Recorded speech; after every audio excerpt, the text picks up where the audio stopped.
ladies and gentlemen. With this particular story, I'm conflicted talking about this because I can actually understand where the wife in this situation is coming from, but I also understand that you can't break the law. You can't take the law into your own hands.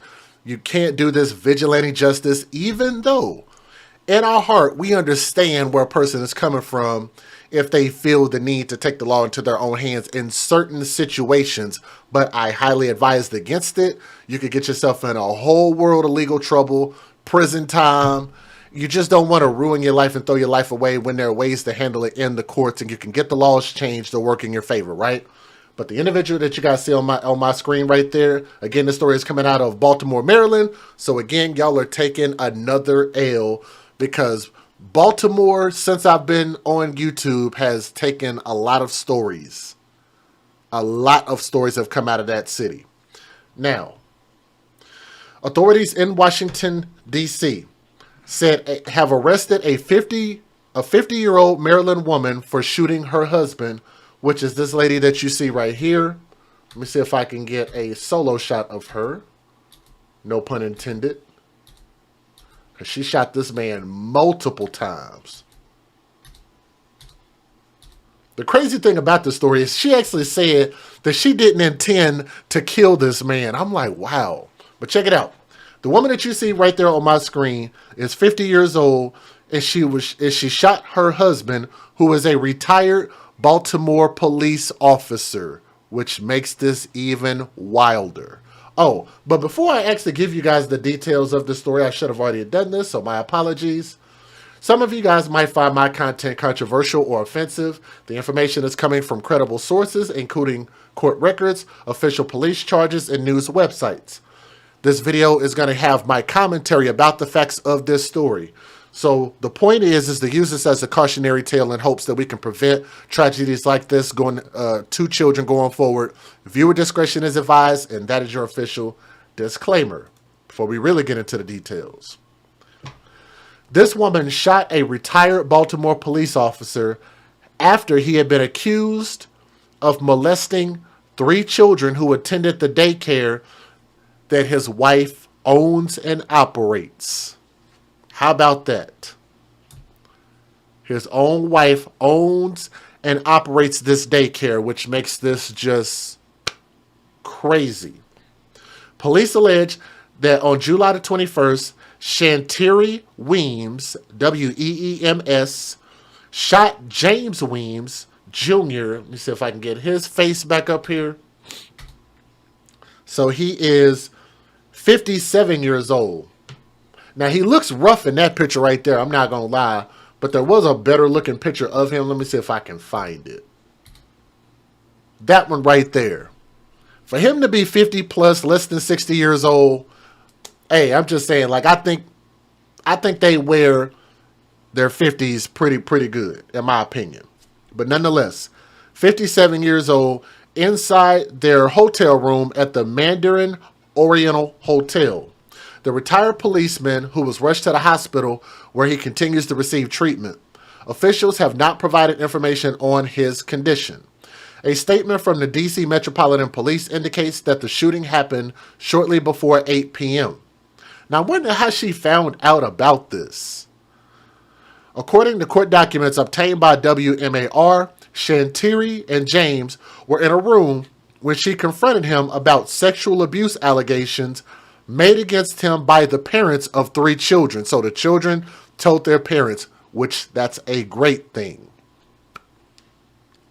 I'm glad the children had the courage to step up and say something.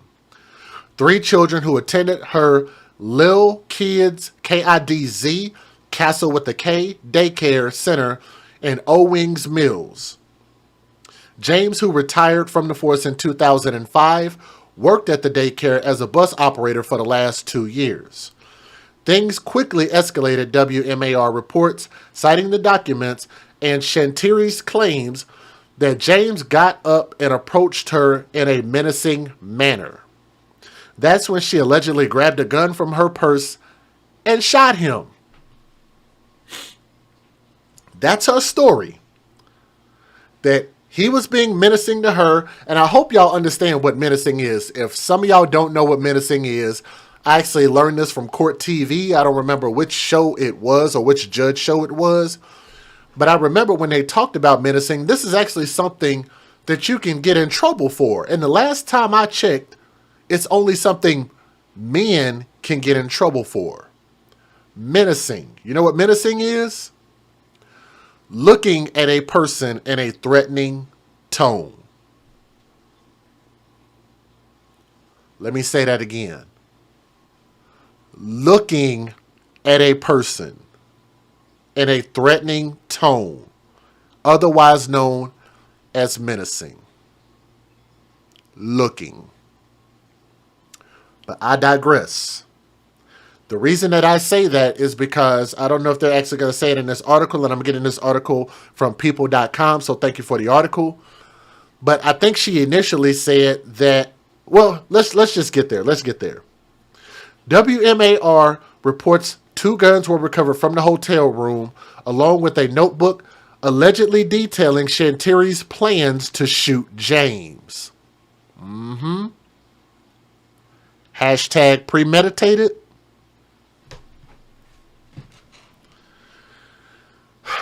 They recover a gun and a notebook. She reportedly told police that she only wanted to hurt James, not kill him.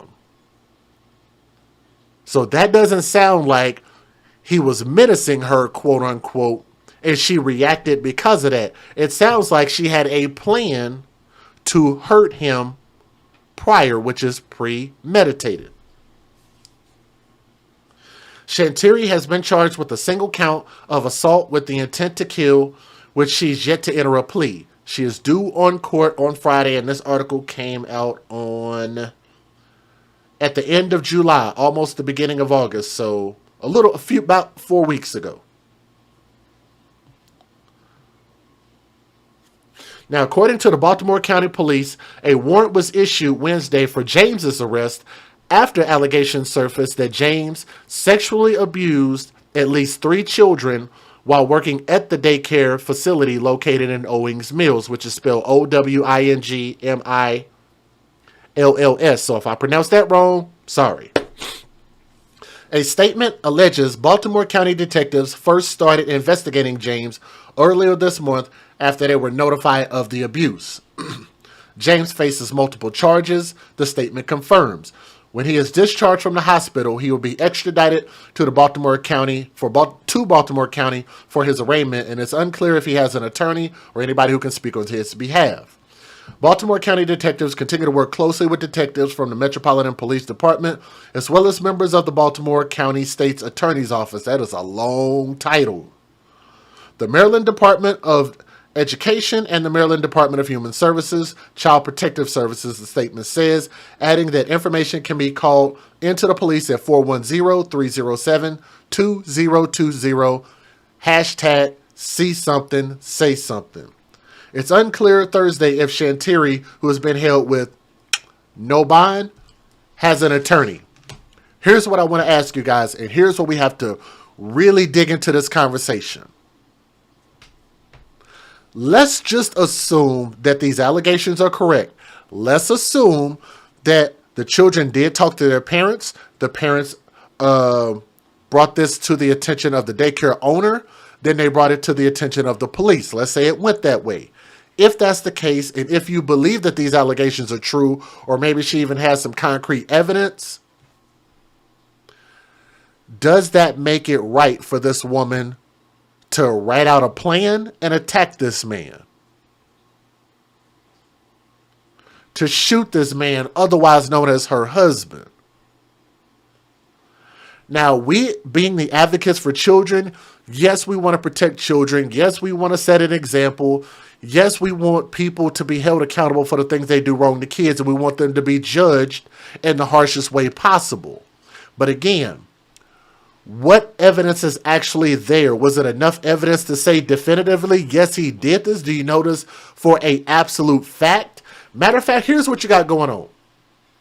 People already on social media have come together because, like I say, I can understand both sides of this argument. and they're trying to support this woman financially. I think they tried to create a GoFundMe. They're trying to do some crowdfunding campaigns to get her money up so that she can defend herself, get her an attorney, bail money, or whatever it is that she needs. I can understand that to a certain degree, right? Only to a certain degree. But at the same time, the Bible calls us to follow the laws of the land. And I agree with that. You can't just take the law into your own hands. You can't just scream that somebody is guilty without giving them due process in the court of law. Right? Right or wrong, he has every right to stand in front of the judge, stand in front of a jury, and all of the evidence be presented in that fashion. And then if he actually did it, then yeah, give him a life sentence. I think it makes it worse because not only does he have the cloak of he used to be a police officer, I think that makes it worse. Because it makes you think that if he could violate these babies, violate his wife, violate these little children, how many people do you think he violated while he was a freaking police officer? This is where it has to come into play. If he's found guilty, if they present evidence that he had foul play with kids, I would think that anybody who was arrested on his watch, anybody who had a case that was that he was working a case on, I think all of those cases need to be re-examined or retried. Because I don't like dirty police, I don't like dirty cops, and I sure don't like pedos. Like most of us don't. But let me give you guys the fair usage before I really say something foul. Let's get it. Federal law allows citizens to reproduce, distribute, or exhibit portions of copyrighted motion pictures, videotapes, or video discs under certain circumstances without the authorization of the copyright holder. This is called fair use. It is allowed for purposes of criticism, news reporting, teaching, and parody, which doesn't infringe of copyright under 17 U.S.C. 107. And if y'all would, y'all can help share this video. Simple way to do it is just to click the thumbs up. All it does is help share this video and let more people know that we're live talking about this story. So if y'all would, hit that thumbs up. We want to have one thumb up for everybody who is currently watching. Here's the news video. Let's get it. And tonight, authorities working to interview more than 90 children who attended that daycare right in Owings Mills. The owner's husband faces charges he molested at least 3 children. His wife shot him during a confrontation about the abuse. And WJZ investigator Mike Helgren stays on this story for us tonight live at the district courthouse in Towson. That's where a judge denied bail for the suspect just hours ago. Mike. Rick, Denise, warning, this is a sensitive case, and some of what you're about to hear is disturbing. The prosecutor called James Weems manipulative and a threat to children. Now, he appeared remotely and shook his head repeatedly as the charges were read. Your reaction to seeing him through the closed-circuit feed today? Okay, well, if you see a lifelong friend of yours in trauma, then you know what you would feel. That's what I feel. Donald Jones cannot believe the child molestation accusations against his fellow Marine and longtime friend James Weems, a retired Baltimore police officer. He recently vacationed with James and his wife Shantari, who shot her husband after the allegations came to light last month. I've been with these folks recently, and I've heard none of this. None of this. And I'm floored. In total shock. Prosecutors detailed one of the most sweeping child abuse investigations in Baltimore County in decades. Investigators will be interviewing 93 children who interacted with James Weems at his wife's daycare, Little Kids Castle in Owings Mills. All I can tell you specifically is that there is an ongoing investigation. Court records WJZ obtained show the first allegation made on July 3rd. Parents found their child watching pornography on a tablet. The child accused James Weems of showing her where to find it and of sexually abusing her here in the daycare's secure playground. James drove the daycare van and made the victim sit in the front seat, according to charging documents, and warned her never to tell. A second victim came forward on July 21st and alleges being inappropriately touched and told he would get in trouble if he told anyone.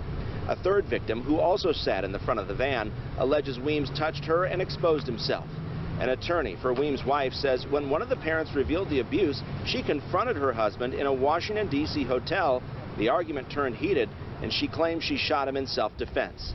James Weems used a walker to steady himself during his court appearance, still injured from the shooting. Being accused of victimizing children, which is something that we do not do. And the public defender tried to get James Weems released, but the judge did not buy it. Now, James Weems had worked at that daycare for 4 years. He drove the van for 2 of those years. Reporting live at District Court in Towson, Mike Helgren, WJZ. After reviewing the charging documents, the judge declared no combination of conditions could protect the public from the danger posed by James Weems Jr. Dressed in an orange prison jumpsuit, 57-year-old James Weems Jr. used a walker to enter his closed-circuit TV bail review. Weems is recovering from a gunshot wound after his wife allegedly shot him inside a D.C. hotel room after confronting him about abusing children at the daycare she owns.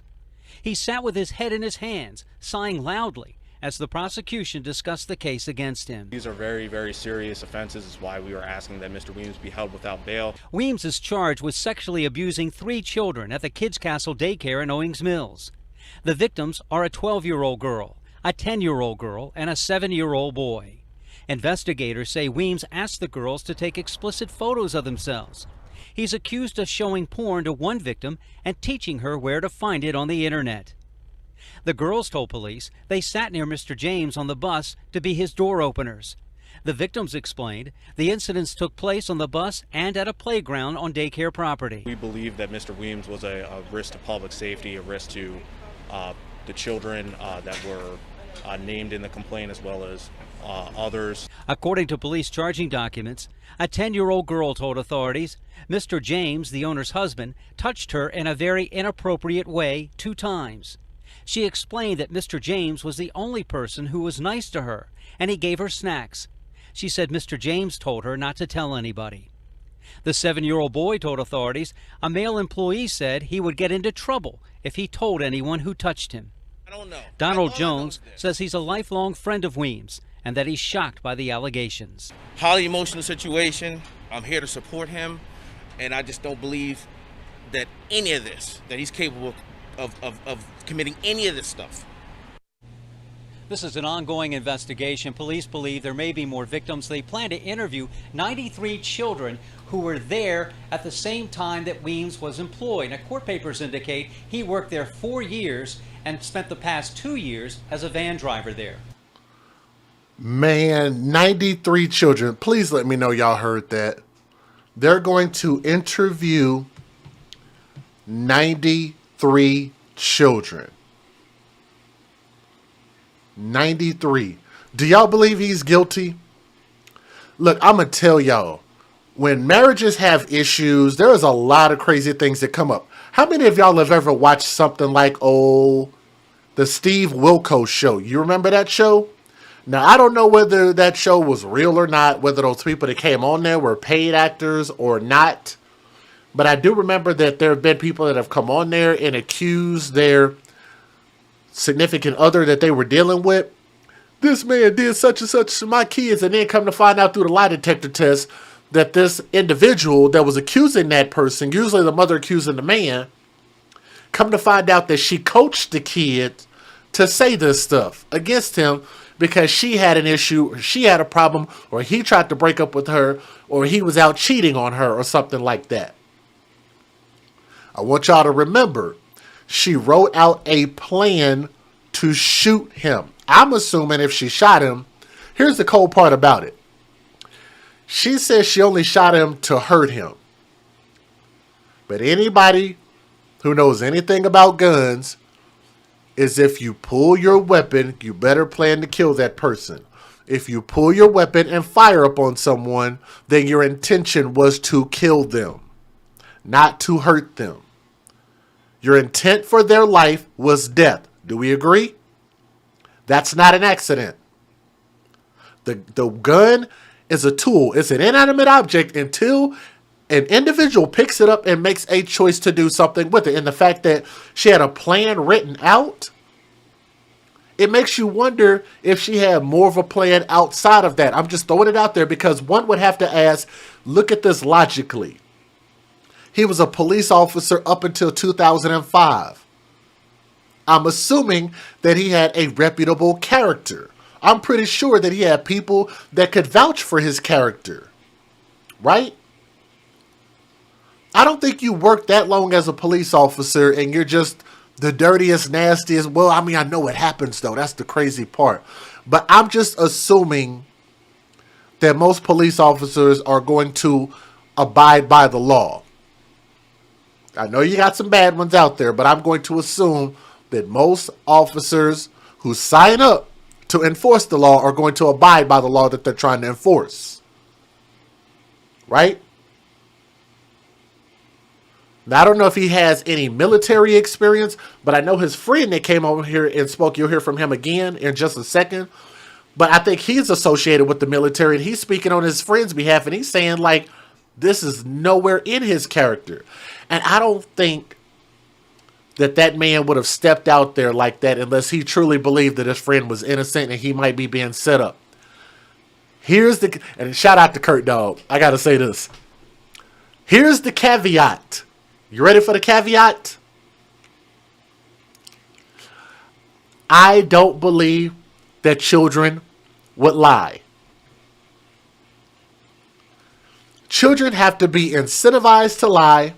Children have to be taught to lie. Children have to learn value in not telling the truth. And with these being relatively younger kids, I'm going to assume that children in this situation aren't going to lie. They're not going to lie to their parents. They're not going to lie to police. And whenever they do these interviews with these 90-something children, I think you're going to learn a lot. And if he did this, I think he deserves a life sentence in prison. We are getting new information tonight about a retired Baltimore City police officer who was shot by his wife at the Mandarin Oriental Hotel in D.C. last month. A judge says this man, 57-year-old James Weems, will be held without bail. Weems is facing sex abuse charges stemming from accusations he molested 3 children at his wife's daycare. And police believe there may be more victims. Here's Mike Helgreen from our CBS partners in Baltimore. Your reaction to seeing him through the closed circuit feed today? Okay, well, if you see a lifelong friend of yours in trauma, then you know what you would feel. That's what I feel. Donald Jones cannot believe the child molestation accusations against his fellow Marine and longtime friend James Weems, a retired Baltimore police officer. He recently vacationed with James and his wife Shanteri, who shot her husband after the allegations came to light last month. The first weekend of July, they were in Miami. They were celebrating the 4th of July together. No issues. And I've been with these folks recently, and I've heard none of this. None of this. And I'm floored and just in total shock when all this stuff went down. Prosecutors detailed one of the most sweeping child abuse investigations in Baltimore County in decades. Investigators will be interviewing 93 children who interacted with James Weems at his wife's daycare, Little Kids Castle in Owings Mills. Obviously, these are very, very serious offenses. That's why we are asking that Mr. Weems be held without bail. I can't go into any details. The investigation is still ongoing. Court records WJZ obtained show the first allegation made on July 3rd. Parents found their child watching pornography on a tablet. The child accused James Weems of showing her where to find it and of sexually abusing her here in the daycare's secure playground. James drove the daycare van and made the victim sit in the front seat, according to charging documents, and warned her never to tell. A second victim came forward on July 21st and alleges being inappropriately touched and told he would get in trouble if he told anyone. A third victim, who also sat in the front of the van, alleges Weems touched her and exposed himself. An attorney for Weems' wife says when one of the parents revealed the abuse, she confronted her husband in a Washington, D.C. hotel. The argument turned heated, and she claims she shot him in self-defense. Last week, a judge refused to release her, calling her a danger to the community. Shanteri Weems did not speak during her court hearing today, but once the proceedings were over, her defense attorney had plenty to say. This case has resonated. It resonates across all races and sexes. Defense attorney Tony Garcia exited D.C. Superior Court Tuesday morning with some of the family members of 50-year-old Shanteri Weems, who were among a contingent of supporters in the gallery for the hearing. Ms. Weems appreciates the support that she's getting. I believe there is And there are many things that divide this country, but the protection of our children is not one of them. She's currently charged with shooting her husband, James Weems Jr., on July 21st in room 823 of the Mandarin Oriental Hotel in Southwest D.C. over allegations that he sexually abused children attending her Baltimore County daycare. I will not get into specifics, but I will say she will aid in the protection of any of the alleged children under her care, period. According to court filings, Ms. Weems told police, quote, she didn't want to kill him, she just wanted to hurt him, but said she does want to kill herself. She wants him to be held accountable. She wants him to never molest another child. And when confronted with that information, he charged her and she defended herself.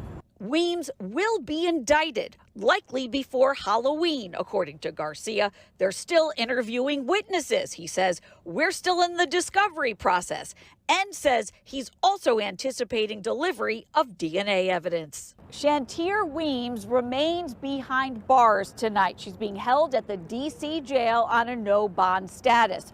Her next court appearance has been scheduled, though, for November 28th. And today, the judge set a trial date, December 6th, in Washington. I'm Kate Amara, WBAL TV 11 News. What type of evidence are they talking about? They're talking about DNA evidence? Boy, man, I have to hope that this man didn't do what he's accused of doing, but I don't put nothing past anybody, and I'm going to tell you, it'll just be a sad day whenever this stuff comes out in court and we find out what really happened. But if we believe the accusations and the facts come out and we find out that this man really did do what everybody accused him of doing, then in my heart, I think that what she did was justified. It's not going to be justified. She's still going to get jail time. But I think that she should maybe get a light sentence, especially in the midst of this. Because here's what I want y'all to think about, and I'm glad I thought about this because I didn't write it down because I was sure going to forget. Here's one thing that she could actually use in her defense because she came up with multiple stories already. She could actually plead, temporary insanity. I think that's actually, she could present a strong case for temporary insanity. And here's why. Because this is your longtime husband. This is your mate. This is somebody you trust. This is also a police officer that you shared your house and your bed and shared your life with for many, many years, right? This is a very devastating thing, even just the accusations, or especially if you had evidence on top of that. I'm pretty sure that there was a heated argument that happened. You weren't in your right mind. You flipped. You're seeing your marriage fall apart. You're seeing your life fall apart. You're seeing your finances fall apart. You're seeing your business, your daycare fall apart. You're thinking about the children. Should I be an attorney, y'all? Should I be an attorney? Right? I think I should. I think somebody should pay me to be an attorney. Because I think I can make a very strong case for her that she could claim temporary insanity. She snapped. Especially when the evidence comes out and we find out that it's true. So keep that in mind. I think we will do an update to this story, especially when we get the facts, because it's stressful. Thank you. I'm telling y'all right now that 93 interviews plus DNA evidence, they've got something. They've got something. So stay tuned. Make sure you follow our channel, like, share, and subscribe to the AFC podcast. Also follow us on TikTok, okay? But thank you guys so much for listening to this story. Keep those children in your prayers, man, because I believe that those children are absolutely telling the truth. I am going to believe our babies until otherwise proven. All right? Thank y'all so much. Let me know what you think in the comment section about this story, okay? Thank you.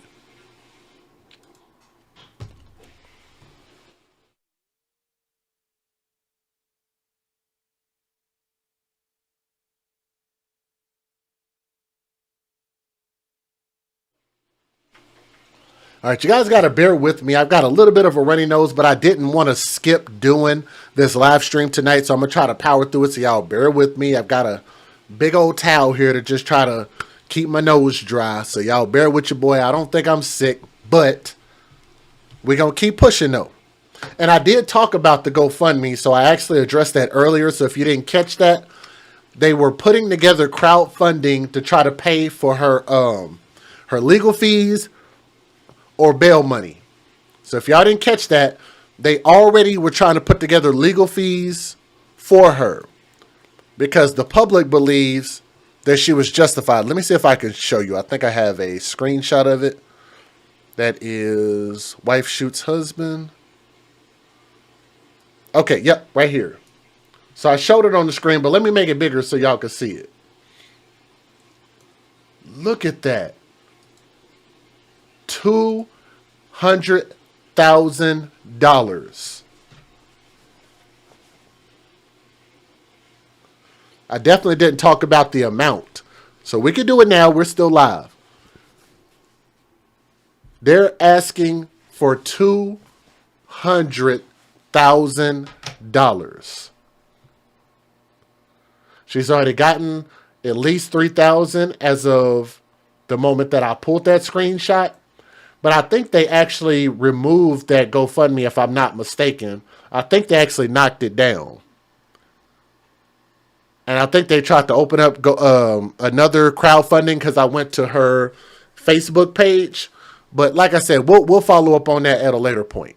So yes, that was story number 1 out of 7. Let's go to story number 2 because we got a lot to talk about. So the second story is going to be, if you look at the thumbnail of this video, it's going to be the story on the right-hand side, which is the mother of 6 children story. The mother that was found stabbed to death, mother of 6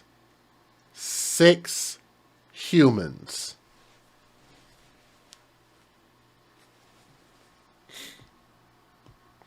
This story comes out of Philly. So Philly, y'all are taking the L. Let me say thank you to Dominique H. Dominique H, if you're out there listening, I want to say thank you to you. Appreciate that. Say good to see you dropping the mic tonight. Well, thank you. Definitely appreciate that. Let me check my volume and let's keep going. Let's keep going. Say good to see you. Oh goodness, that is so loud. Let me see if I can turn this down. I don't know if that mic is loud to y'all, but it's loud to me. That is loud to me. Let me turn this down just a notch. How about there? Let me back it up like a U-Haul truck. Let me back this up some. Maybe that'll be a little bit better. I have a tendency to talk really close to the mic. It's down just a notch. Think that's a little bit better. Guys, we got 316 thumbs up. Can we get 450 thumbs up, please? We want to have 1 thumb up for everybody watching so that way. I have a tendency to talk really close. So that way more people can come and watch us live. Not everybody is getting the notification. So if y'all would, that's a simple thing to help us out with, is to click that thumbs up. Do y'all like my candle? Enjoy the little things. That was a birthday gift. Can y'all see that? Enjoy the little things. I know after I burn this candle out, I'm going to use it as a cup. I really like this thing. It's really big. Put some nice tea in there. But I love the smell of it. I love to burn that. Thank you and welcome, Brianna Swaby. Showing some love. Appreciate that. Let's move on with story number 2. This is coming out of Philly.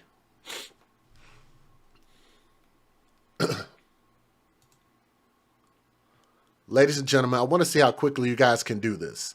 we have a hashtag here that not only that I created, but we've actually kind of popularized this statement when it comes to dating choices that a lot of these mothers are making, the type of dudes that they date. Do any of you guys who have been watching my channel for any length of time know what that hashtag is? If y'all want to type it in the chat, feel free while I give you guys a disclaimer before we jump into this story. Some of you guys might find my content controversial or offensive. And it's crazy that I show this all the time and tell you that it's going to be controversial and people still getting their little feelings with their little thin skin. The information from this video is coming from multiple sources, including court records, official police charges, news websites, and interviews. My video commentary also contains my personal opinions about this story, about the facts of this story. The point is to use this as a cautionary tale in hopes of preventing tragedies like these to children going forward. Viewer discretion is advised, and that is your official disclaimer. Okay? Now, let me tell you who all got the hashtag correct this time. Let me give a shout out to No Lee, American Bully, Sandy, Lizzie, Cheryl, Beauty, Mookie Lolo, and JJ. Y'all got it right. Hashtag when you date thugs, you date death. Does anybody know what that simple statement means?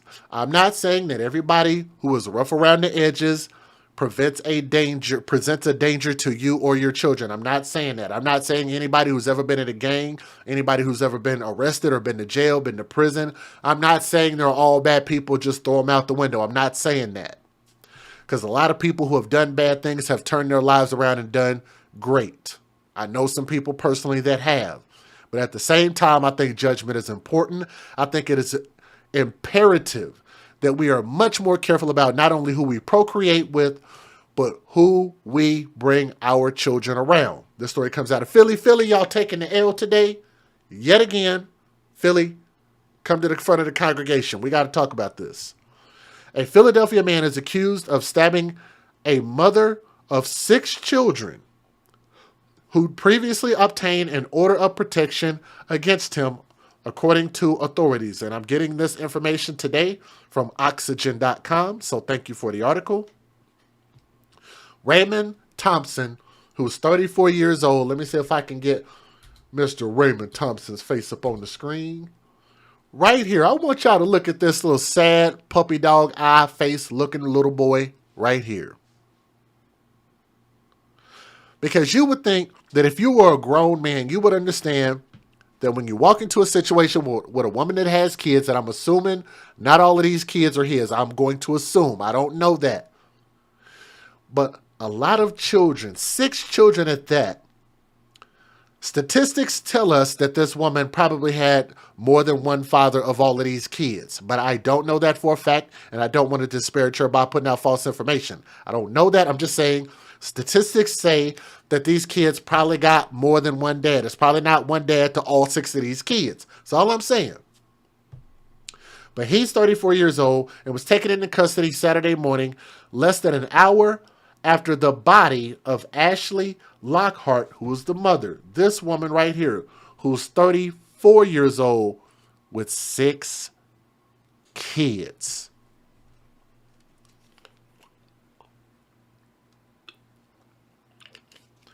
What are you saying, DJ Just J? Are you saying there's something wrong with having 6 kids? Yeah. Yeah. I'm just saying, I got 2 kids, and I'm telling you, it is stressful trying to take care of 2 kids, and we're all helping raising those 2 kids in my family.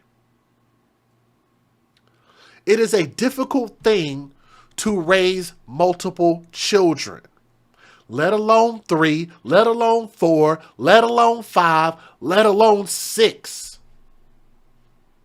That means people are sharing bedrooms. The space that you are living in becomes more and more condensed. The needs of the children grow. The house size stays the same. Yes? that is going to create stress. That's too many kids. Thank you, Kimberly. And shout out to Kimberly Flower. Make sure you guys subscribe to her channel if you haven't already done so. Much love, much love. It is a stressful thing. Why do I bring that up?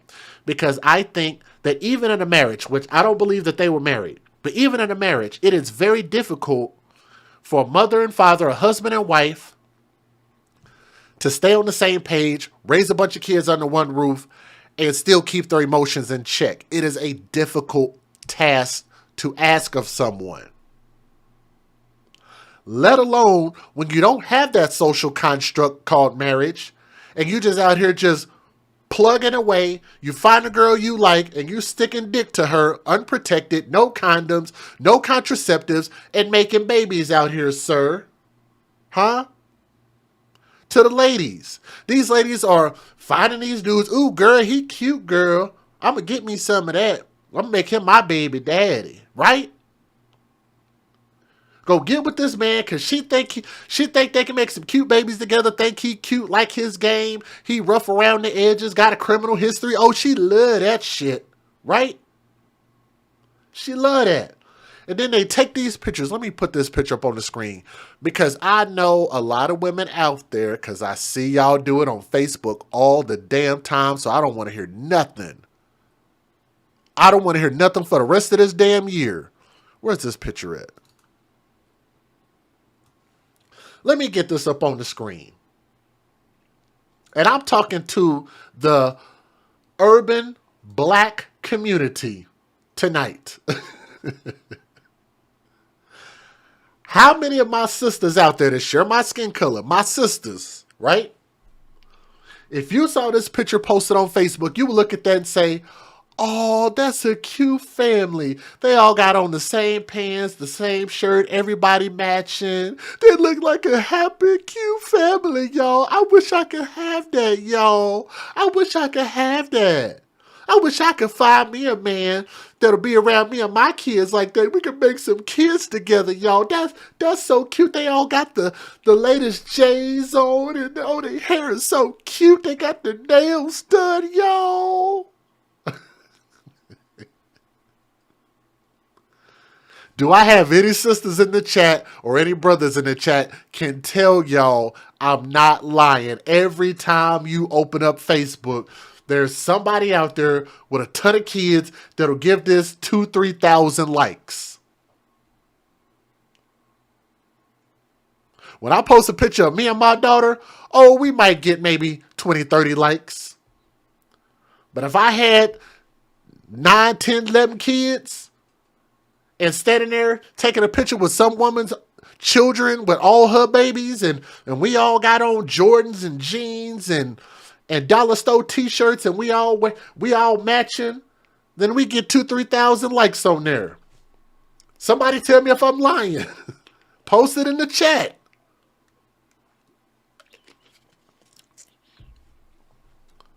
This is a free opportunity for y'all to tell me if Just Jay is saying something that is factually inaccurate. Okay, now let's move past my little rant. They found this woman's body an hour after on Saturday morning, less than an hour after the body of Ashley Lockhart, 34 years old with 6 kids, was found stabbed to death inside a minivan, according to a statement from the Philadelphia Police Department emailed to Oxygen.com. Police responded to reports of a person with a weapon on Chestnut Street around 8:20 a.m. and found Ashley Lockhart in the front passenger seat of a 2002 Honda Odyssey. Officials say that she sustained stab wounds to her neck and arms before she was pronounced dead at 8:27 a.m. The stab to the neck wound, or to the neck wound, the wounds to the neck, the stabbing to the neck I can understand, but do y'all know why she had stab wounds on her arm? Those are called defensive wounds. She was trying to stop this man from killing her and stabbing her. Defensive wounds. She was pronounced dead at 8:27 a.m. The scene was held. The weapon was recovered. The vehicle was towed, police said in their statement, citing the motive as domestic. Officials say that Thompson was arrested at 9:04 a.m. on charges of murder and possessing instruments of crime. Fox Philadelphia affiliate WTXF, the news, I'm going to just say the news, which identified Thompson as the father of Lockhart's children. Of all the children? Damn, if he the father of all them kids, boy. 6 kids, bro, and y'all are like, what, in your early 30s? They're both 34 years old. 33, 32, 31, 30, 29, 28. And that's if they had all the kids back to back to back to back, which I'm sure they didn't. So you got to back that up like a U-Haul truck. And they were probably having babies, I'd say, so 34, 24, probably in their early 20s. And just kept making kids. Matter of fact, they never stopped making kids because even the littlest child, let me go back to that picture. I'll bring it back up for you. Where's it at? As you guys can see from this picture, he's actually holding the smallest child. The infant. Do you see it on the left-hand side? The girl on the right-hand side looks like she's maybe 10, maybe 12. Back to back to back. Every opportunity she got to get pregnant, she was having kids. Anyway. Thompson allegedly told investigators that he killed Lockhart out of jealousy, convinced that she was unfaithful in their relationship, law enforcement sources told the Philadelphia Inquirer. He allegedly claimed to have used heroin before deciding to surrender to authorities. So he's trying to come up with an excuse. Philadelphia District Attorney Larry Krasner said Thompson was known to the police after Lockhart obtained what police cited as a valid protection order against Thompson. It was unclear when Lockhart obtained the order and in what context. He said, "I don't have specifics to answer you on this man's record," said Krasner. "I do know it's very lengthy, and I know the case is extremely sad and very, very troubling. Let's take a effing pause right there." He said, "I can't give you exact details, but I know he has a lengthy criminal history, a lengthy record." Hashtag date thugs, date death. Hashtag stupid is as stupid thugs. What are some of the other hashtags that we have? Let me see if I can find them. Hashtag live by the thug, die by the thug.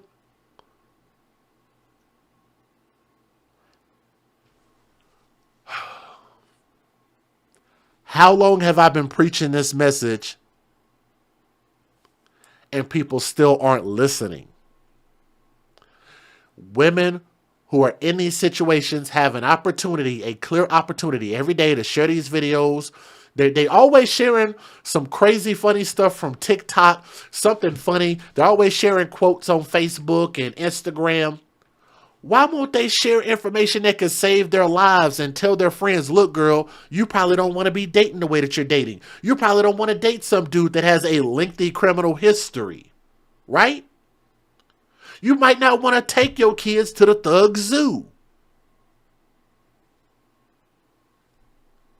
Why won't they share that? Why won't they share these videos? I get people that will email me. I actually thought, I ain't gonna lie, I thought about actually posting it in the community tab. I took a screenshot of this girl's email that sent me an email, and all she did was curse me out. Curse me out. I don't even know what story she was even mad about. She just sent me a stupid email. It was unintelligible. I didn't understand it, but she was cussing me out. And I was like, I'm gonna post this on my community wall so people can see that I'm not making this up. That people are this damn stupid. They would rather take their energy and fight me rather than just share the story, share the message, share the sentiments for the children that you got to stop putting your kids in these bad spots. There is no way that these people in their 20s and 30s can financially take care of 6 kids. How? In Philly? No. What did they do for a living? Were they business owners? Probably not. Unless you were making a lot of money as a business owner, there's no way that they could have had 6 kids plus taking care of themselves. That's 8 individuals under one roof. And you're telling me that y'all had plenty of money to take care of yourselves and live comfortably. That's a hell no. It's not impossible, but just not likely. Let's keep going. A lengthy criminal history. So he already probably had a criminal record before she even got with him. But you could have looked up, did a background check, could have found that out. Joanne Pescator, chief of homicide for the Philadelphia District Attorney's Office, stated Thompson and Lockhart lived with one another despite the protective order, according to CBS affiliate KYW-TV. So she got a protective order. You know why she did that? And then they still continued to live together? It's just like a lot of these people who want to put child support on a man's head. Knowing they don't need the money, knowing whether they get the money or whether they don't, they just want to have something to hang over a man's head. Tell me if I'm lying, but a lot of women will put a VPO on a man and still let that man come kick his feet up at her house, still sleep with that man, still be in a relationship with that man while there is a valid protection order, just because she wants to have control over him. So the second that he acts up, she can take that paperwork. I ain't got no paperwork. So she can say, I got this paperwork on you. I can send your butt to jail, Mr. Raymond Thompson. I got your name right here. VPO. VPO, y'all. Just to hold it over his head.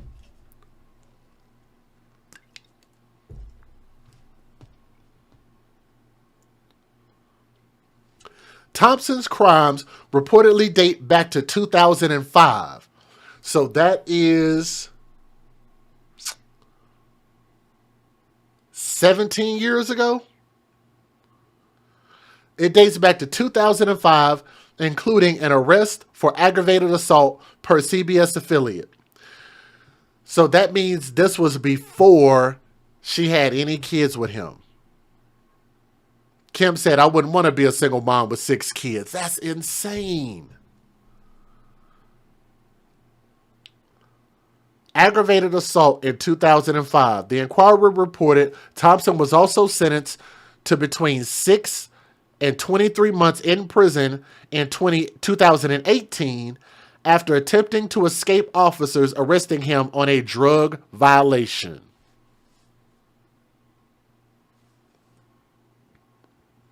That was while they were together. Thompson pled guilty to risking catastrophe and resisting arrest. Years old. When are you supposed to get life insurance? At what point?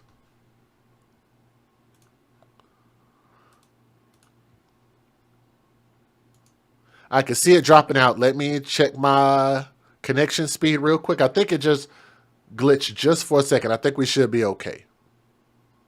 But let me check. Yep, it buffered just for a second. Yep, it is struggling just a little bit. I don't know why.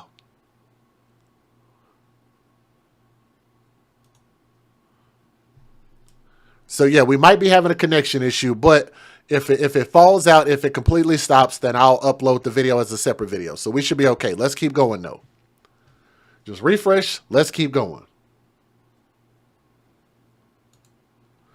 Now, they put up a GoFundMe page. Let me see if I can find that GoFundMe information real quick.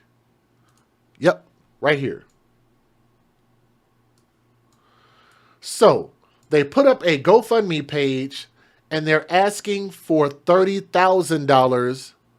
And so, just because she procreated and just because her bodily vaginal functions actually work, and I guess her ovaries are intact, they decided to give money to this GoFundMe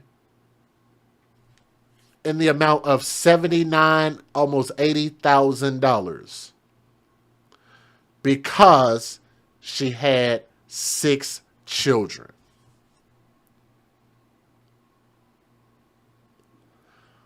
Now, some people might look at that and say that's a lot of money, and depending on how you look at it, that $80,000 can be a lot of money. But I want y'all to think about this: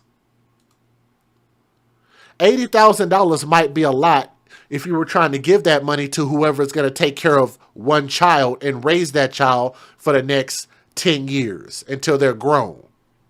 Or maybe put it in a trust fund so that they can get an early start in life. That might be a lot to one child. You got 6 of them. Let's do a little math real quick. I haven't done this in a while. I can't do it in my head. I'm not that smart. But let's take $80K and divide that by 6 kids. That's $13,000. Do y'all know how much it costs to take care of one child per year? Estimated? Let's just say if you're not even below the poverty line. Let's just say like if you're like, what do they call that? Middle class. If you're a middle class family and you're taking care of one child, how much does it cost you to take care of one child per year? The amount that is being split up between 6 of these children wouldn't take care of them for 1 year. It would help, and it's nice, it's generous. I'm glad that people had their heartstrings plucked, right? That's nice. It's nice that you had these benevolent white people out there, because it wasn't a bunch of black people donating all this money. That's white people. I'm sorry, but it is. That's the damn truth. Anytime a GoFundMe go up and they get 2, 3, 400,000, $400 million in there, that ain't us doing that. That ain't black folks doing that. I know my people. We ain't just spending money in GoFundMe. We spending money in big rims, but we ain't spending big money in GoFundMe. Hello. We spending big money in a strip club. We ain't spending big money on GoFundMe. Huh? We'll go spend some money in extremely expensive cars, but we're not going to spend no money on no Kickstarters. Right? Indiegogo? Nope. Not black. Oh, man. I don't know why people get mad at me when I say that. That's the freaking truth. They're like, well, you think it's just all white people donating to GoFundMe? Yeah. Just the same reason I believe that when it comes to rap music, it is funded primarily by white people. Am I lying? Who do you think pays for the majority of Jay-Z and Beyonce's music? Or Lil Baby? Future? You think they're getting all of this money from just black folk buying the albums when they sell 30,000 copies in the first week? You think that's black folk doing that by themselves?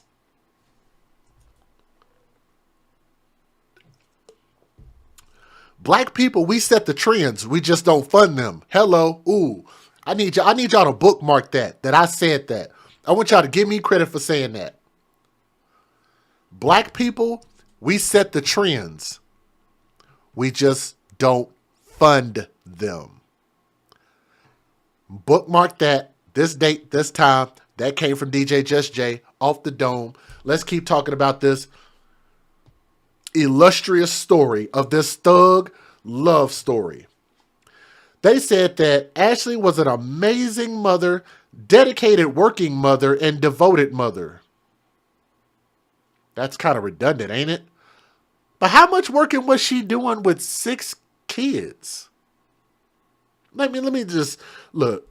Because, man, they family is going to be so mad at me. Let me skip some of this.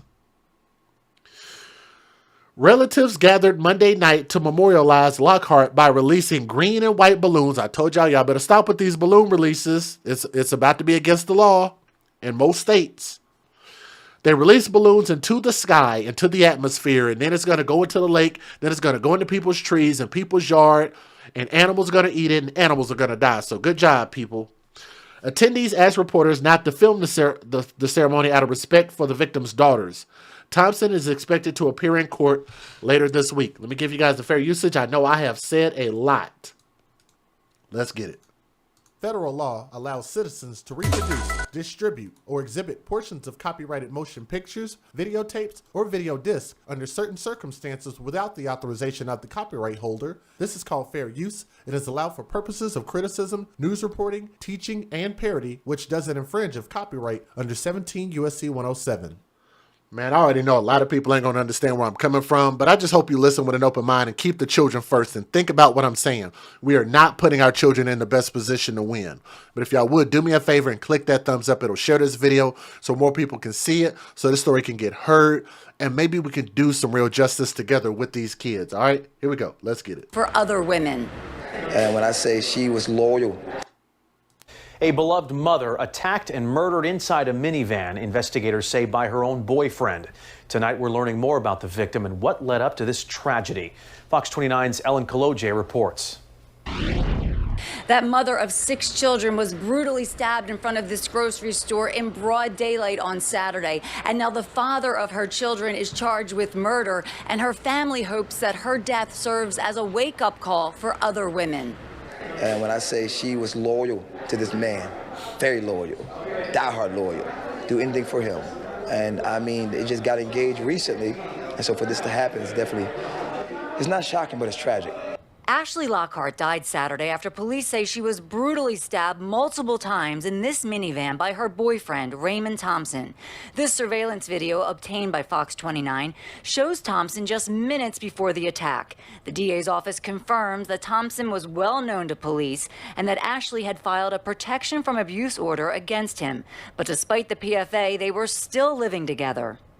I don't have specifics to answer for you on this man's record. I do know that it's very lengthy, and I know the case is extremely sad and very, very troubling. I would agree with that for sure. And this particular victim obviously did the right thing. For some reason, she was back with this man in that particular van. I don't know the circumstances of that. I don't know why that was. But sadly enough, she's not going to be here to tell us what happened. It's 7:31. We've been telling you that this vigil was held last night for a mother of 6 who was stabbed to death on Saturday morning. Just 34 years old. Her name, Ashley Lockhart, was found in her minivan. She had been stabbed on Saturday on the 5300 block of Chestnut Street. Hours later, police charged 34-year-old Raymond Thompson, the father of her children, her longtime partner there. He is before this incident occurred. She did have a protection from abuse order against him, but as so often the case, he's the father of her 6 children. They still lived together and still spent time. Pastor William Brownlee is here, senior pastor of Emmanuel Christian Center over in West Philadelphia, Ashley's first cousin. Thanks for coming in. Thank you for I know it's tough. Yeah. I cannot believe you and I are sitting next to each other 48 hours after you and I were together in a park in Germantown on Saturday at an anti-violence gathering, a community day. It was such a beautiful day. You got up and spoke about what we can do about gun violence and just violence in general in our city. And you notice how they said gun violence. They don't talk about the lawbreakers with the guns, and they bring up gun violence. And this didn't even have nothing to do with a gun. She was stabbed. That's what I continue to keep saying. Guns are not the problem. Can somebody type that in the chat? Guns are not the problem. The weapons are not the problem. If people are gonna, stupid is as stupid thugs. That's what that means. Stupid people are just gonna do stupid things, and they will find a way. It don't matter.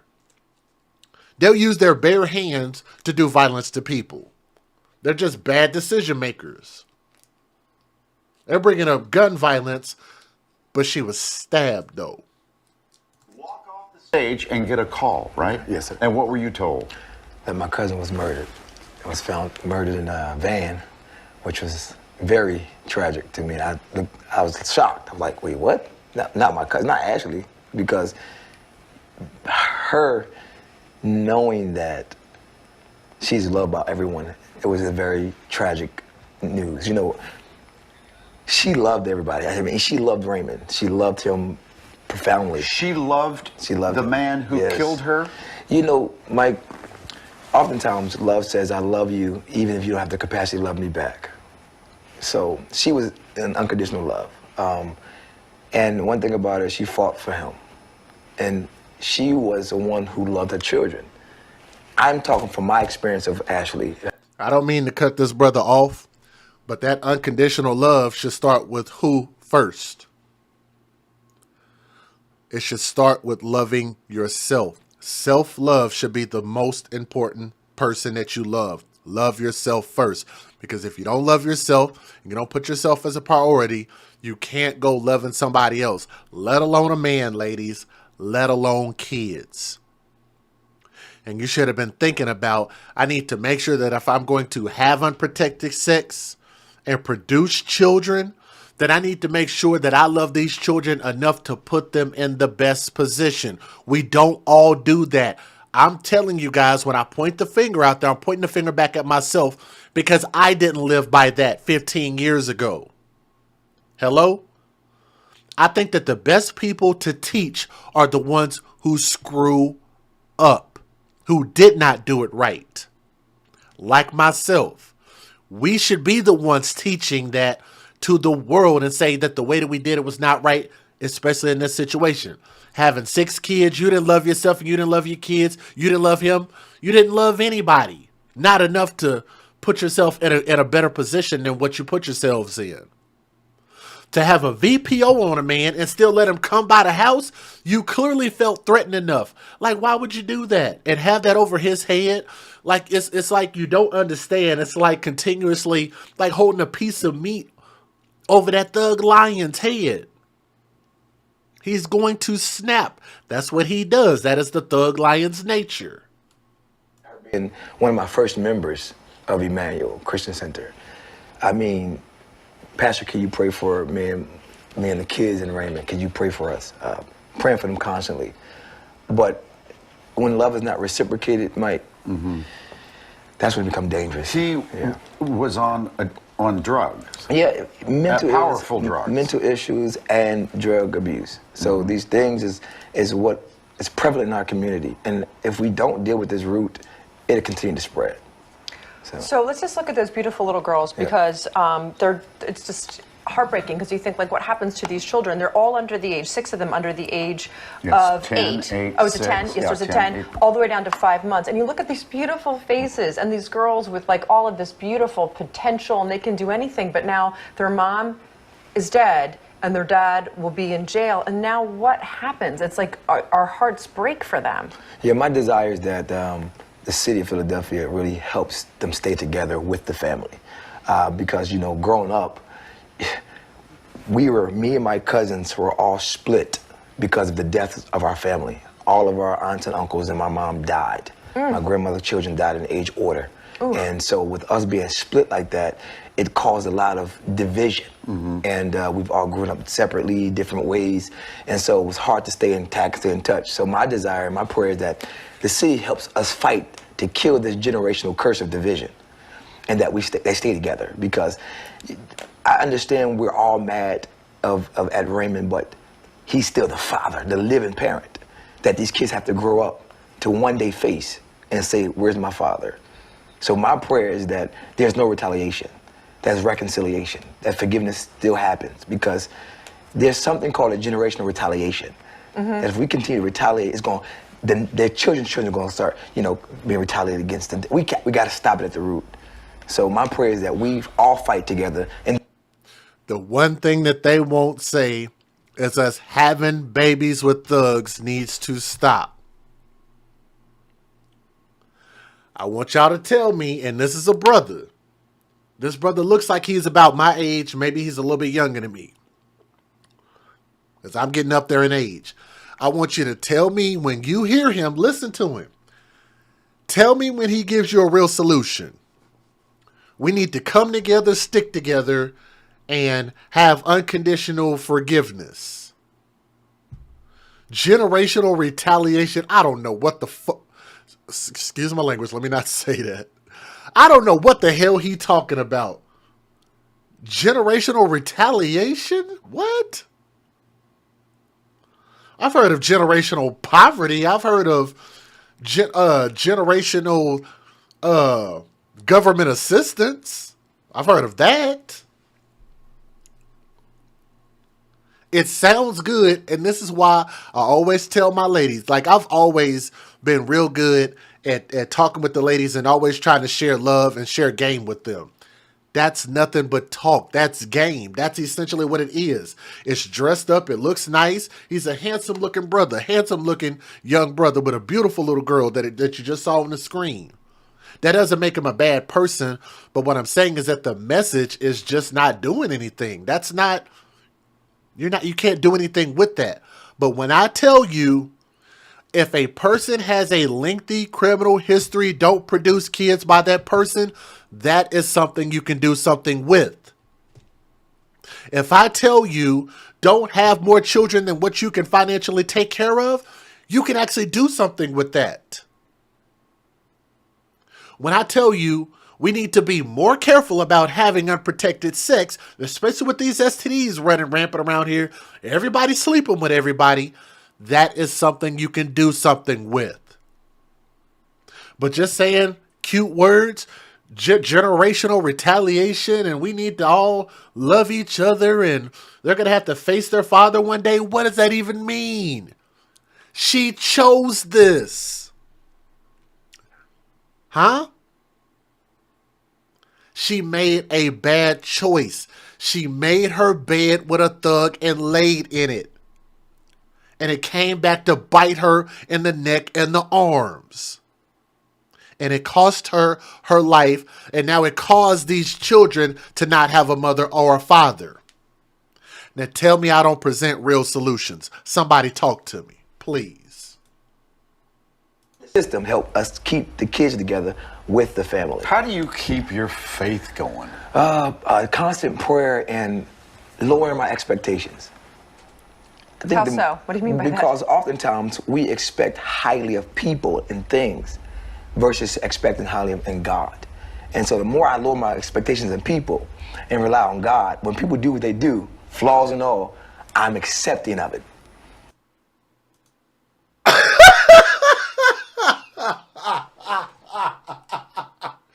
What the hell? I'm going to rewind that. That nigga just had a mic drop moment. I'm sorry, I didn't mean to call him a nigga brother, but good Lord, man. I'm going to rewind that. Y'all tell me what he said that was so poignant. What did he just say? Listen to this again. Even they looked at him and they was like, what do you mean by that? Listen to this again. Father, the living parent, that these kids have to grow up to one day face and say, where's my father? So my prayer is that there's no retaliation, there's reconciliation, that forgiveness still happens, because there's something called a generational retaliation. That if we continue to retaliate, it's going, then their children are going to start, being retaliated against. And we got to stop it at the root. So my prayer is that we all fight together, and the system help us keep the kids together with the family. How do you keep your faith going? Listen at this. I'm sorry, brother. I know he gonna see this. Brother, I'm sorry. He gonna probably send me an angry email. He's gonna say a lot of angry things, I'm pretty sure. Constant prayer and lowering my expectations. He said constant prayer and lower your expectations. Let's all type that in the chat. I want y'all to type that. Just type it. Just type the words. If you got your phone or your computer, just type the words and say, lower your expectations and stay in prayer. Just type those words and tell me that makes any level of sense.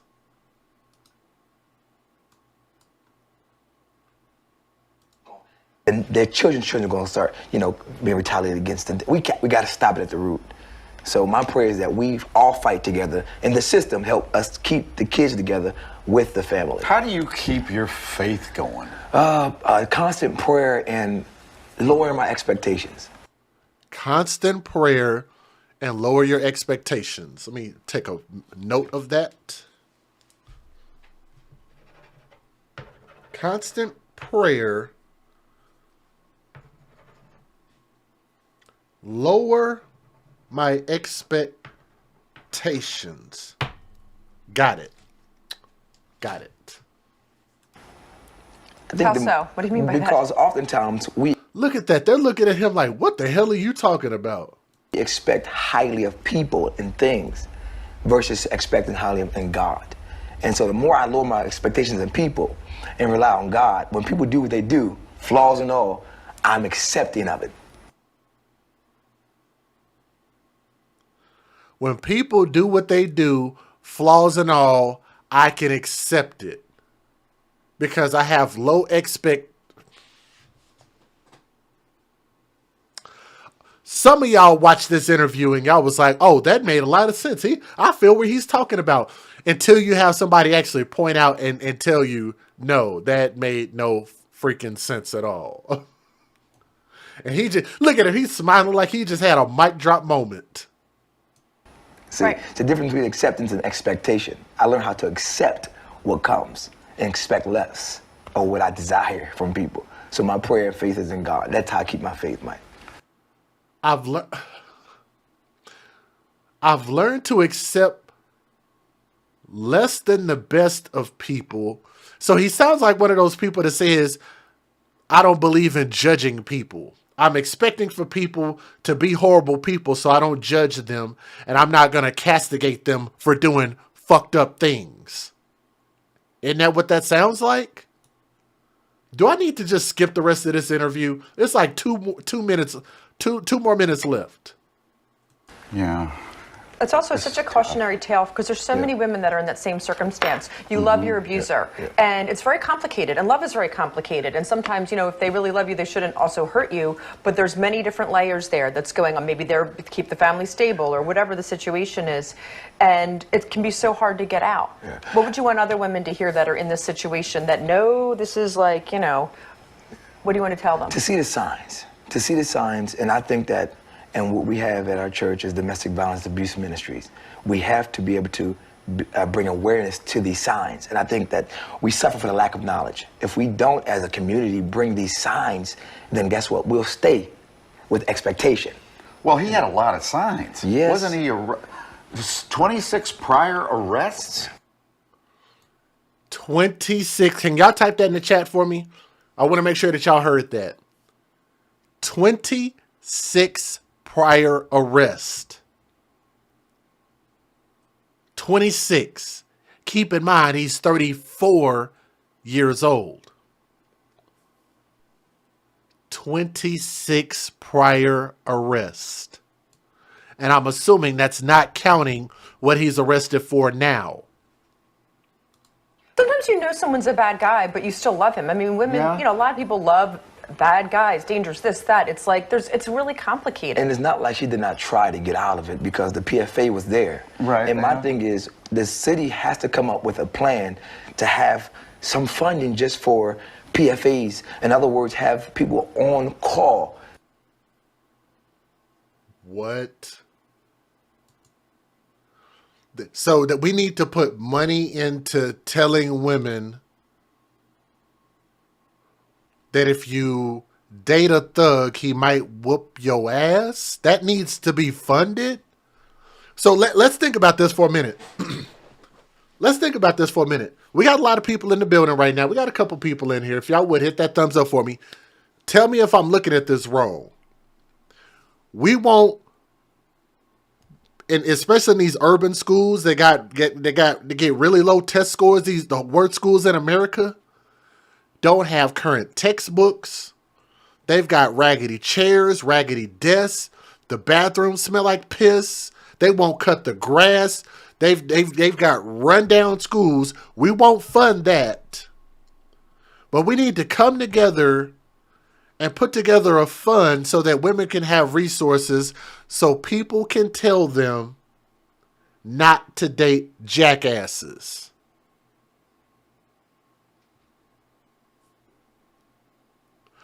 So are you telling me with 26 prior arrests, she didn't know what type of person he was? She had no idea. She was just bamboozled, had no clue, even though he had recently got arrested even while they were together in 2018. So that means she had 2019, 2020, and 2021, and a lot of 2022. We're halfway through the year. And in 4 years, she didn't leave him, since at least the one incident that we do know that she was aware of while they were together, which was 2018. Hello? Somebody talk to me. So we need to fund resources for women, for people to tell them not to get themselves in these positions and how to get out, or even how to avoid them altogether. Because you know, a lot of what I talk about is I talk about solutions, preventative, so we don't even get to this point. So it sounds like what he's saying is you guys need to fund me. Does anybody want to create a GoFundMe and give me $80,000? I could do something with it. I could definitely do something positive with it. But you're already getting me for free. You don't have to pay to hear me say this.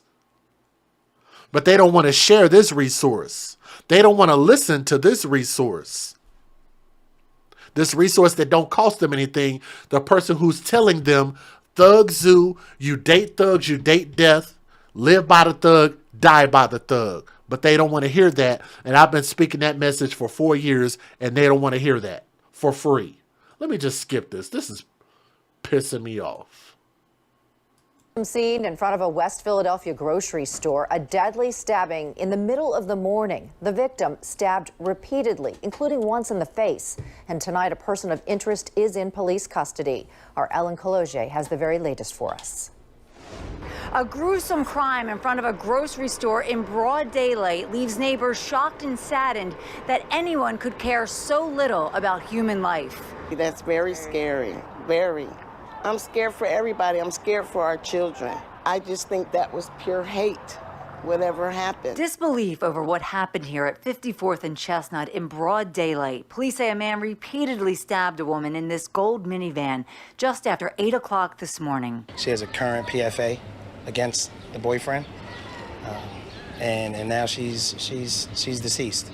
So we have another life lost. Probably over some nonsense. It's sad, you know, this is horrible how, you know, women are treated, you know, their lives just mean nothing. This surveillance video from a grocery store was taken just minutes before the brutal stabbing, where police say the man stabbed the woman several times throughout her body, including her face. In fact, the crime was so horrific that sources tell Fox 29 the knife was still embedded in her head when police arrived on the scene. It's awful. It's absolutely awful. Now, right now, police are still saying very little about this case, but they are confirming that they have a 34-year-old man in custody right now who they are describing as a person of interest. In Old City, Ellen Cologe, Fox 29 News. Even the simplest things that I ask people to do, to share this message so more people can get notified when I tell them just click the thumbs up. I've actually had pushback about that when people say, well, why do you demand people hit the thumbs up? Because I'm like, it don't cost nothing. It's free. It helps me. It helps other people know that we're live and come listen to these stories. Because I'm trying to put this information out in hopes that we can save children, we can save mothers, we can save fathers, we can save these situations that are imploding on themselves. 6 kids and raising them under one roof is a lot of pressure for anybody to deal with. Even if you were rich, somebody talk to me, please. No matter how much money you have, raising 6 children is an immense responsibility. Okay? So again, I say that in hopes that we will open our mind, open our heart, and listen to the message that I've been trying to put out there for a long time now. But I want to say to Ashley Lockhart, R.I.P. I'm not going to even talk about that screenshot right there, but that's from her Facebook page. But nonetheless, her Facebook page is still open, but R.I.P. I just think we can do better, and I definitely hope that the family will understand where I'm coming from. But make sure you guys share this story. So this is the message that I think needs to be shared. But we got to start getting away from these empty messages. People who put a pretty bow and put sprinkles on it, and then we just think it sounds good, as opposed to somebody who's been giving you solutions. I believe that babies' lives matter, so let's act like it, okay? Leave a comment in the comment section. Let me know what you think about this story, okay? Thank you.